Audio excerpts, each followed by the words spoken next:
A date which will live in infamy. Both of those projects, initiatives, got off the ground because of the Ger. For the 11 Olympic team members slain in West Germany, the Olympic Games... Zugereicht waren Brüder in Amerika. So tausend Shabbos, es gibt Out of the 24 who were killed were Americans who had come to learn in Hebron. I say 1 million Jewish children who were made to be cut loose.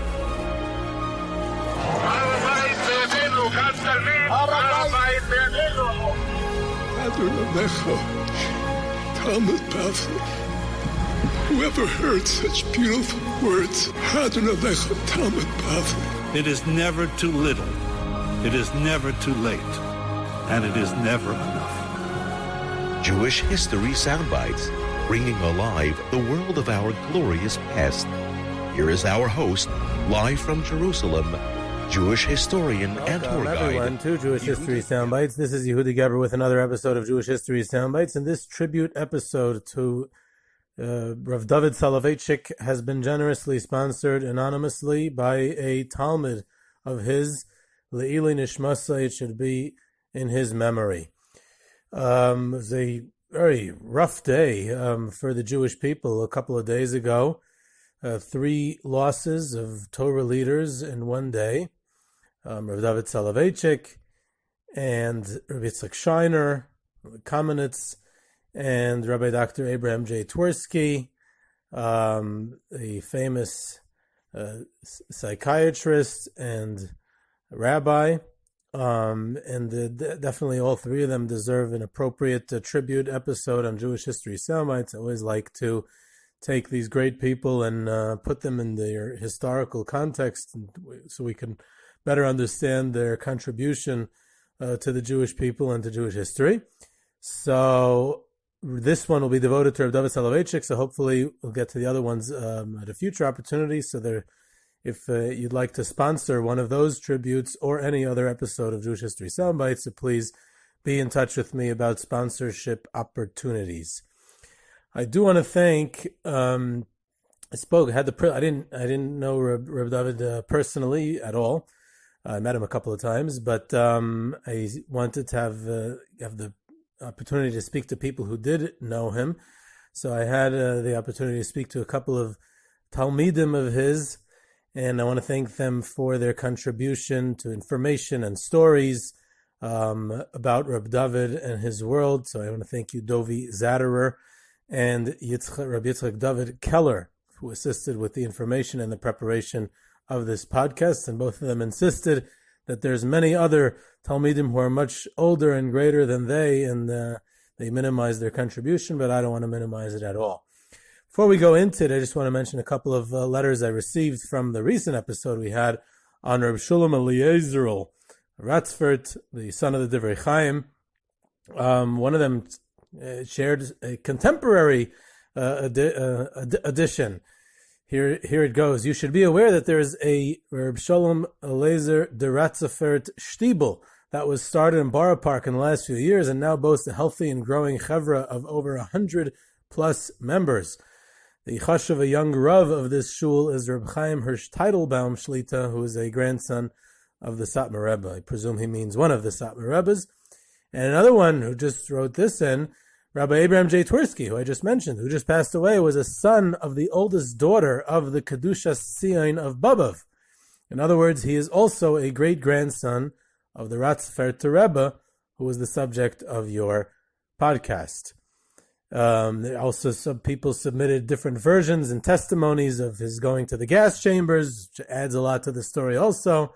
Apparently there was other people who witnessed him during those getting off the train and walking to the gas chambers. So there's definitely some other stories out there. But I want to get now to Rav David Soloveitchik. He was the last of a generation, literally. He was incredibly old. He was 99 years old. So he lived through almost an entire century. He's the last surviving male son of the Brisker Rov. He's not the last surviving child. He has a sister, Rebbetzin Rivka Schiff. Maybe she live and be well. In fact, when I was in yeshiva, they used to say a joke about his age.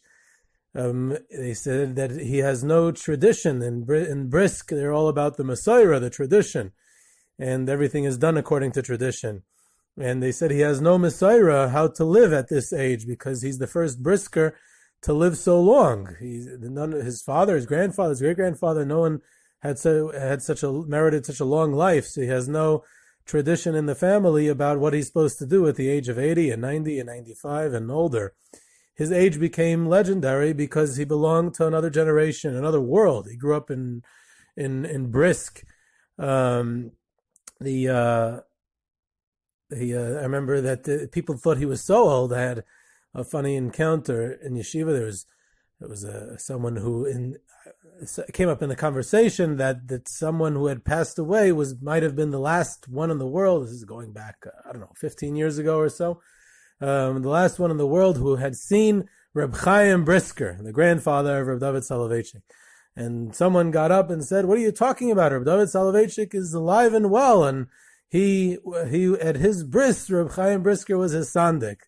The people thought he was so old that he was even alive when Reb Chaim was. Of course, he was not. His older brother was named Chaim, named after his grandfather. So Reb David was born at least 3 years after Reb Chaim passed away. So that fellow was incorrect. But it's just giving out the idea, just presents the idea that people just saw him as so old that he was just belonged to another world and another generation, and really, really a piece of history. I met him a few times. I remember when I first moved to Israel, I was still young. It was well over 20 years ago. And I met him a couple of months later at some sort of event, and I didn't know who he was. And someone pointed him out to me and said, "This is a son of the Brisker Rov, Rav David Soloveitchik." I was like, wow, he must be old. He's a son of the Brisker Rov. He looked old. He looked, prestigious already then. And over 20 years later, he was still around. So then he was really old. There are all types of sources about his early years. There's the Meller books about his father, the Brisker Rov, and other articles. And like I said, I got to speak to students of his that were good sources as well for this to share about who he was. And he grew up in Brisk, like I said, in about 1921. We don't know exactly when he was born, approximately 1921. And this means he was 19 when the war broke out. So he really, really grew up in the town. It wasn't like he was a little, baby child when he left.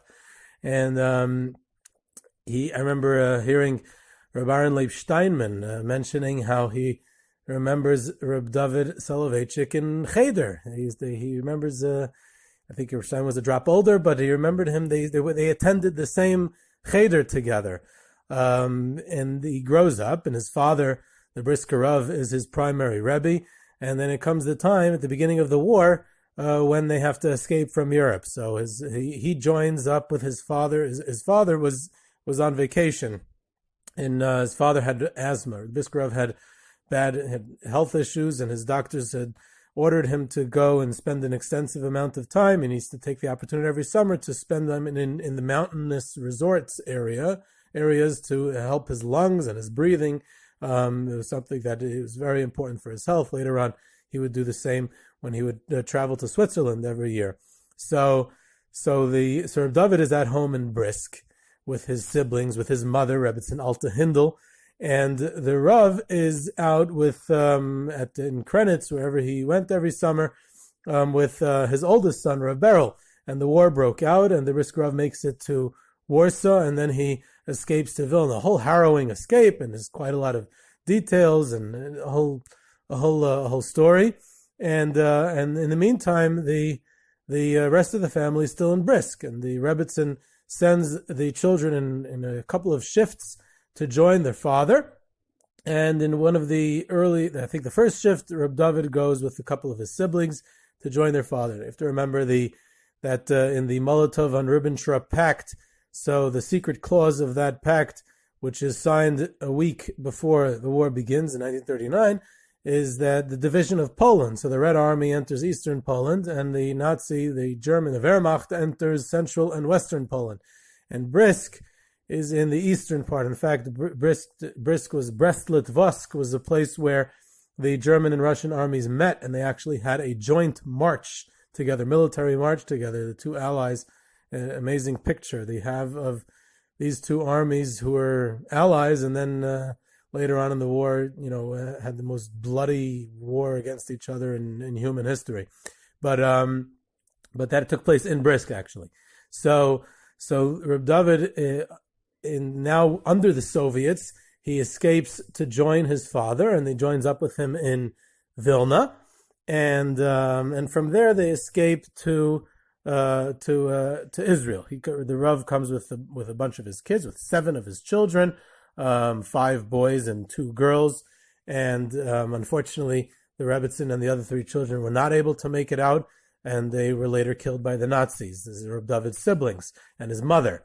So they make it to Israel in the beginning of 1941, and eventually what Rav David does is he gets married into the prestigious Sternbuch family. The Sternbuch family is a very prominent family in Switzerland at the time, in St. Gallen and in Zurich and other parts of Switzerland. They were originally from Hungary, so it was a Hungarian Heimische family, and they were like a whole tribe in Switzerland. They had immigrated to Switzerland earlier, and there were 9 brothers, I think, or 9 siblings or 9 brothers. So it was a huge family that belonged to this. There's many branches, and there's the famous activist during the war, which is Reisha Sternbuch and others. So one of the members of the family had already made it to England, and that was a fellow by the name of Usher Sternbuch, and he had a bunch of children, and he did well with his children. One of his sons is Rav Moshe Sternbuch, may live and be well, who's well known, one of the greatest rabbis living today. And then he had a son-in-law who was a Dayan in England, Dayan Chanoich Ehrentreu. And then he had another son-in-law whose name was Reb Chaim Yaakov Arieli, whose son is Reb Asher Arieli. And then he had another daughter, Rebbetzin Yehudis, or Rebbetzin Judy, who married Rav David Soloveitchik. And so he marries into this very prestigious family, and he joins the Sternbuch clan. In fact, I remember when I was in the Mir, and Rabbi Arieli was my Rebbe, so he would sometimes refer to the Fetter of David. Several times he told me, the Fetter of David. He spoke to his uncle, Rav David Soloveitchik. He enjoyed a good relationship with him, and he quoted a few things from him, about things that he did, and he asked him about certain Brisker customs, and about Shema, and about burning the chametz. I remember there's a couple of things that, of course, I don't remember the Torah. I just remember that Reb Asher told me that. But Reb David settles down, and he lived in Geula. In fact, I think I mentioned on another episode about the circle of Rav Kook, the students of Rav Kook, that one of Reb David's neighbors for decades was the Rav HaNazir, Rav David Kohen, who was a close student of Rav Kook, and he was a Nazir, and he was a Rebbe in Merkaz Harav. And in fact, one time the Nazir, after the 6-Day War, brought a stone from Har Habayis, from the Temple Mount, to his home, and he showed it to his young neighbor Rav David, who went wild. He said, "It's from Har Habayis, you can't touch it. We're tamei." And there must have been a lively relationship, the Brisker and the Nazir, both personalities. But already at a young age, even before he gets married, while he's still single, Reb David was already a teacher, an educator, a Rebbe, something that he would remain his entire life. He's really Rav Meshulam Dovid. He was named after his mother's father or grandfather, an Auerbach. His mother came from that rabbinical family in Europe. So, in fact, Reb Baruch Mordechai Ezrachi said that the one who made him who he is today was Reb David Soloveitchik. And he owes everything to him. He's the one who brought him close to the study of Torah. And what Reb David Soloveitchik would do as a young bacher in his 20s was that he would deliver chaburas in a local beis medrash. He would deliver classes for students from the Chevron Yeshiva in those days, when he himself was single. So he literally has Talmidim. He has students spanning, I would guess, over 70 years, probably 75 years. I don't know anyone in the world who has Talmidim for such a long time. People from all ages, from all eras, from all backgrounds, for well over 70 years, probably 75, close. He was already in his young 20s. He was delivering these chaburas in a local-based medrash for students from the Chevron Yeshiva, and literally decades of Talmidim. And he eventually starts his own yeshiva shortly after his father's passing, probably a year or two in the early 60s, while his brother Reb Beryl was still alive, and he ran the main yeshiva of Brisk, where the Brisker Rov had started off. It wasn't really an official yeshiva. Then Reb Beryl slowly made it into a more established institution. But during that time already, in the 1960s, Rav David started his own. And the reason he did so is because his father, the Brisker Rov, told him that he should start teaching Torah. He should start saying chaburas. He should start a yeshiva. So over the years, it developed from ad hoc chaburas to a formal yeshiva institution, and with lots of success. And it became a very large and prestigious yeshiva.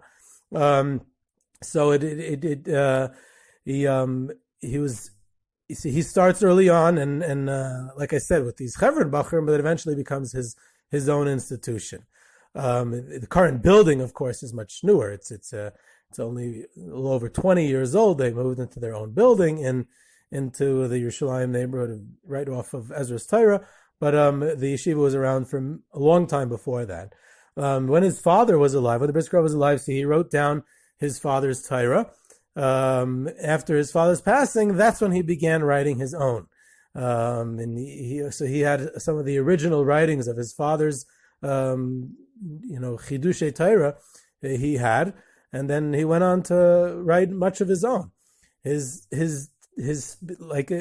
life was his students. His Talmidim were the ones who built the yeshiva, and the reason they did it is because it came from their own initiative. The same way that sons help the father with the family business, or the sons come to assist the father in building the sukkah before Sukkot. So the Talmidim got together and went ahead and built the yeshiva for him. He didn't go fundraising by his students. He didn't go and demand money from them or support. They went ahead and out of the love that they had for the Rebbe that they had, they decided to build it up and to build a building. An amazing relationship that he had with his Talmidim over the years, quite unique, actually. He never did any fundraising. They came all on their own. In fact, one of the Talmidim I spoke to, so I said, so you mean there was like a group of alumni that got together? So he said, no, it wasn't alumni. It was Talmidim. It was students. In other words, he didn't like even the term alumni. These people, alumni is of an institution. And over this yeshiva of Rav David, it wasn't an institution. It was their Talmidim of his. It was even called Yeshivas Hagramad Soloveitchik, Yeshiva of Hagoyin Rav Meshulam Dovid Soloveitchik. That was the name. It was his. It was him. That's what it was. There was one donor who donated money for the yeshiva, and then he asked Rav David in turn say Kaddish and study Torah in memory of this donor's father. And Rav David did that religiously for the rest of his life because it was a serious commitment. It was something that he asked to do 30, 40 years ago when he donated money for his yeshiva. So he took it seriously. He never stopped. One time a donor was promised that if he would donate some money for the yeshiva, then he would receive an autographed copy of one of the Brisker Sfarim, either about from his father, Brisker Rov, or Reb Chaim, I don't know which one. And for some reason, it never happened. And this person mentioned it to a student of Rav David Soloveitchik, that he never got it. Now, at this time, this was just this past year, this past summer. Rav David was already sick, and he mentioned it to him, the student mentioned it to him that this donor still had not gotten this sefer, this autographed sefer that he was promised so many years before. So immediately, Rav David's son and successor, as at the helm of the yeshiva, Rav Velvel, he wrote out a note, and Rav David went ahead and signed it. Very weak already. He was already sick. He was already in the hospital. It might have been the last time he signed anything. But after all those years, he said it's a debt we have to pay back. If this person was promised it, then he's going to get it. And there's no two ways about it. So there's also, again, when I was in yeshiva, we used to make jokes about this. Which one is the real Brisk? We have the Brisk, where the Brisker Rov lived on Rehov Press in Yerushalayim, where his son Rav Beryl took over. And in 1981, when Rav Beryl passed away, so his son, who's today the Rosh Yeshiva, Rav Meshulam Soloveitchik, took his place. So is that the genuine, real McCoy Brisk, or is Rav David Soloveitchik, who's a previous generation? He's the son of the Brisker Rov. Is that the real one? So I don't think there's any good answer to that, and everyone's, we're going to leave it peacefully. But like I said, one of the reasons that the yeshiva is called Yeshiva's Hagramad is because it's not a competition. This is not Brisk. Brisk is that yeshiva. It's another yeshiva. He's not taking away the name. He's not trying to compete with anybody. He did it when his brother was alive. When Rav Beryl was alive, it was, he was about teaching Torah, teaching Yiras Shamayim, and bringing out Kvod Shamayim, the honor of God in the world. It wasn't about my institution is better, and that's not what it was. It was all about with these great people. He built people. His Talmidim were like his children, and you got to see it when you visited him on Sukkot, when it was open to the whole wide world, and his students from different decades, from all ages, from different languages, from different countries, different backgrounds, the range of people that were simply there, and they would keep in touch with him, and he would keep in touch with all of them and knew how to relate to all of them. You saw the whole diversity and how he was completely relatable and comfortable with each one and their background, their family. One time a student of his was leaving early to go to attend summer camp, or to run a summer camp, or to have a job in a summer camp, whatever it was. And, Rav David wasn't too happy about it. So he spent quite a bit of time in the conversation trying to convince him out of it. And at some point he realized that this boy is not going to listen to him. He's going in for the summer. He can't miss his camp and color war and everything. It's very important. So he said to him, if this would be my son who was going, I would have tremendous agmas nefesh. It would bother me very much. So you understand why I'm investing in this conversation with you, because you're to me like a son.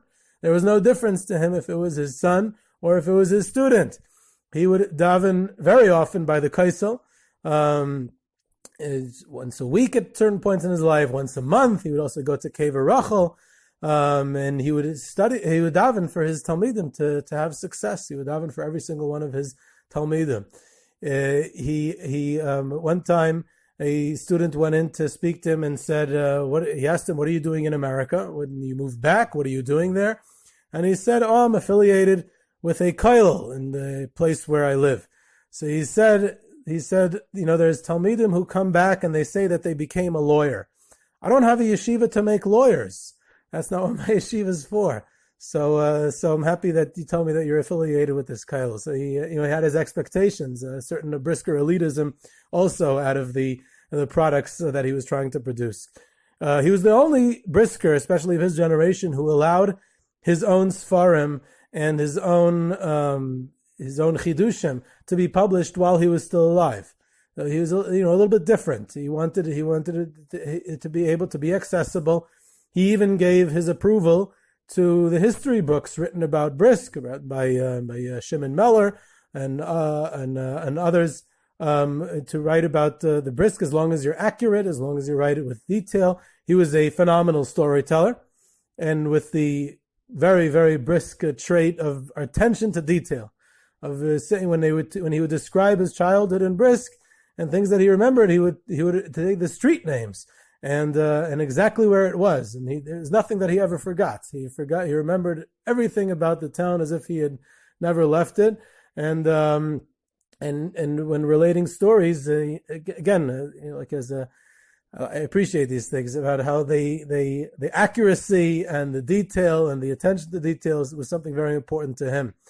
But he was very accessible, very easy to talk to, especially until his later years for sure. He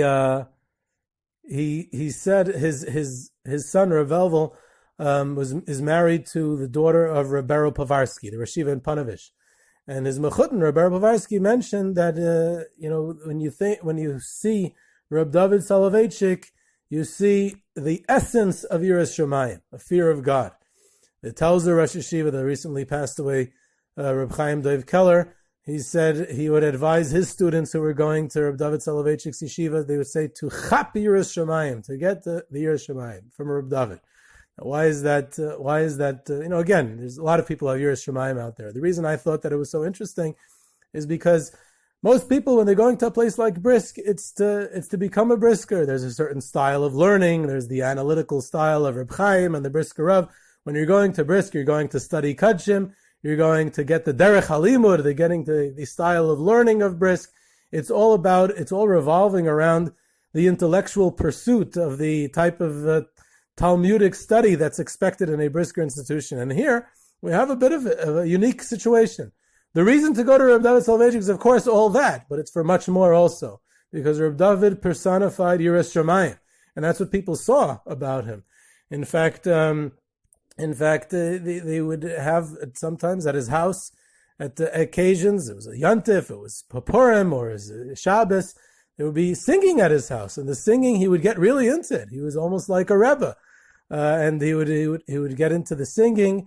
There's even a letter from Rebbitzin Rivka Schiff, his younger sister, who was writing to her father in Switzerland. Again, so her father was still alive. This is the 1950s. This is when Rav David is much younger. She describes in the letter that the Zmiris on Shabbos, she spent Shabbos by her brother Rav David. She was still single. And she said that the Zmiris on Shabbos, the singing at the Shabbos table, was so exciting and was so animated that he got up spontaneously to dance in the middle of the Suda. Amazing testimony of his sister when Rav David was yet young and didn't have Talmidim all around him, and how he gets into the singing. He loved his Talmidim, but at the same time, they were very in awe of him, very scared, because he was a very scary person at the same time, because he was demanding, less so in later years. In his shir, he would even quote his Talmidim. If someone would tell him something, he would say over that vart in the shir, and at the end, after everyone had understood it and internalized it, he wanted them to be distracted by who said it and who didn't say it. But at the end, he would say, and you know who said it? This young man said it. At night, he delivered a shir that went through the entire Shas. He wasn't limited to the Kudshim that Brisk was known for, because at night he would have a Shas shir that he would develop each sugya from scratch, as if he was reading it from the first time, and go through the Rashi and the Taisvis, really like studying it and developing it and building it up from bottom up. With his Talmidim, with his own students, it was a balance of warmth and toughness, like I said.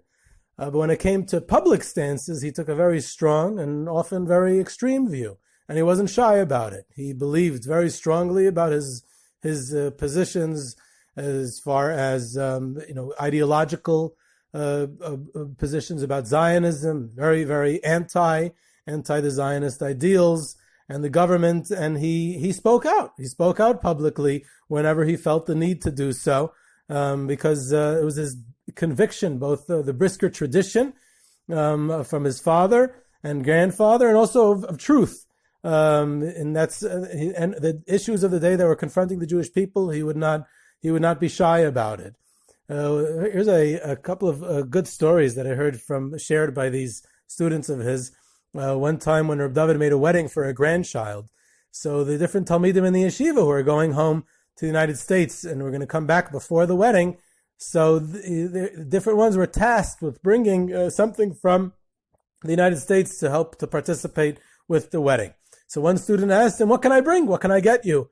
So Rav David responded, and what the American Talmud thought that he heard said was sardinim. He thought he had said sardines. Now, he like a chassid to his Rebbe, he was not going to question Rav David Soloveitchik. So he said, "Okay, I have no idea why he would need sardines for the wedding, but if he said sardines, sardinim, he's coming back with sardines." He comes back from America with a suitcase full of sardines. Shows up at Rav David's house. Rav David and his wife start laughing hysterically. He said, "I said sadinim," which means in Hebrew sheets or linen for the young couple. They should have linen for their new apartment, not sardines. So it became the running joke about the sardinim mix-up. And eventually he moved back to America, and life went on. Years later, he came to Israel for a visit, and he was at the Kaisel, and he meets his Rebbe, his Rosh Yeshiva, Rav David Soloveitchik, davening at the Kaisel. So he says to him, Rebbe, do you remember me? He said, of course, the sardinim. You're the sardine person. Anytime someone came to the yeshiva, he was told, if you don't come every day on time, both to the first Seder in the morning and the second Seder in the afternoon, and on Fridays, then if you don't do all that, even once, then you're a ganav, you're a thief. You're taking the yeshiva food, you're sitting in the yeshiva's base medrash. It's inappropriate. You're committed to being here every single day on time. And on Erev Yom Kippur, people would line up to ask him for his forgiveness, because if they may have been remiss in coming on time every day, he would actually stand there, again, during when he was younger years. And if the day's schedule started at 9 o'clock, 9:15, he would stand there and he would give it to you if you came late. It was you didn't come late and you didn't miss a day. That was just not something he would demanded full and complete. You're there. If you're coming here and coming to the yeshiva, then you're completely there. He would come to the yeshiva every day. He was always in the base medrash, almost every day, very often, until a few years ago. He would walk alone or with one person. So again, you'd even see him in the streets walking, very accessible. When he would daven Shemona Esrei on a regular day, 3 times a day, it was Shemona Esrei between 45 minutes and an hour. He would cry. His davening was like, something almost unworldly, and something you might not even expect from a brisker. He's like a real davener. He personally would dole out the chalukah, the Brisker Yeshiva. This also comes from the Brisker Rov, to distribute a monetary compensation for every single student of the yeshiva, not just to the married students, but to the single students as well. So the yeshiva, there was no tuition, free tuition. Not only was there no tuition, but also each and every single student would receive a cash chalukah to help with their needs for that month, and he would give it out on every Reish Chodesh, and he would count it. He personally distributed it in cash to every single member of the yeshiva. He would count it twice to make sure he gave the right amount. So Reish Chodesh was always a very tense day, because he had to make sure to give out, and he had to get to everyone. He has to make sure everyone received it. Now Chanukah was also a very tense time, because the brisker on Chanukah, he had to light on time and the right place and everything. So before Shkia, before sundown, he would already be sitting next to where his menorah was, and had to be lighting it. The second the sun went down, he would light his menorah, and very tense. So you could just imagine that Reish Chodesh on Chanukah is the most tense day of the year in Rav Meshulam Dovid Soloveitchik's life. Now in Chanukah on Reish Chodesh, he had to distribute the chalukah. So the people who davened in his private minyan, they would receive it in the morning. The rest of the yeshiva would receive it in the afternoon. So the 10 members of his private minyan would receive it in the morning. One of the members of that minyan said to him, why don't you, on Rosh Chodesh Chanukah, you're so tense and you have to light the menorah on time. You're worried about giving everyone else the chalukah in the afternoon and also being on time to light the menorah. So why don't you, on Rosh Chodesh today, on Chanukah, give it out at night, after you already lit, and this way you'll be a little more calm. So Rav David says, what do you mean? It's easier for you to say. You already got your chalukah this morning, but everyone else is waiting for it in the afternoon, and I can't push it off a few hours to the evening. People know that they expect it then. And, the people knew how much he cared about them. By his levaya, many people were crying from all different ages, because they knew that he cared about them. It wasn't just that he was a Rebbe and taught them so much Torah, but it was that they knew that he cared. He gave a Chumash shir, also in the custom of Brisk, of his father, and people would cram in, squish in just to see him, to hear him, an indescribable situation where he would start off with his father's Torah on that week's Parsha, and then he would go into some stories, and it was story time also, and then his Yiras Shamayim, and then his Kanoyas, his zealotry, anti-Zionist, and he would sometimes cry. It really bothered him. It really meant it. It wasn't just a superficial something that he was upset about. It's something that really went and bothered him. In he, like I said earlier, when he would go to the kaisel, he would daven for every single one in the yeshiva. And he would sit far away, like his father did. He'd sit far away from the kaisel. He wouldn't go close. He wasn't sure how close you're allowed to go. Tameh and harabayas and all that. But he saw the Bein Adam L'Chaveroi, the care for another Jew, for his students, as serious business. It's Torah. It's halacha.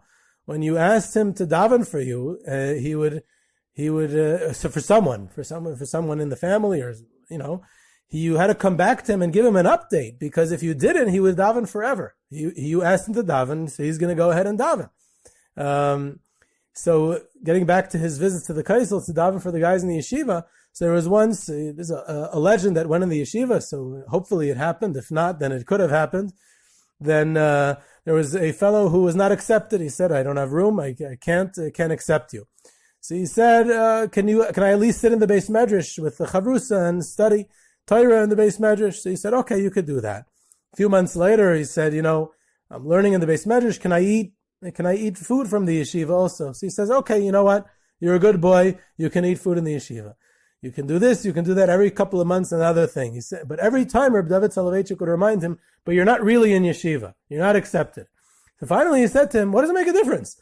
I'm here in the Beis Medrash. I'm eating in yeshiva. So why am I not in yeshiva? Rav David Soloveitchik turns to him and says, because I go to the kaisel and I daven for every single boy in the yeshiva, and I know how much I can handle, how much in koiches hanefesh, how much I need to invest in crying, in davening for each and every Talmud. And I don't have room for another one right now. And that's why you're not officially in the yeshiva. The eating here and learning this, that's okay, that's fine. But that to be able to have, and that was exactly measured out. And that's how much he cared about his Talmidim. So this was a little bit about Rav David Soloveitchik, of blessed memory. This is Yehudi Geber, Jewish History Soundbites. You can reach me at yehuda@yehudigeber.com for questions, comments, sources, trips, tours, sponsorships, lectures. Subscribe to Jewish History Soundbites on Podbean or your favorite podcast platform. Follow us on Twitter at JSoundbites, and I hope you enjoyed.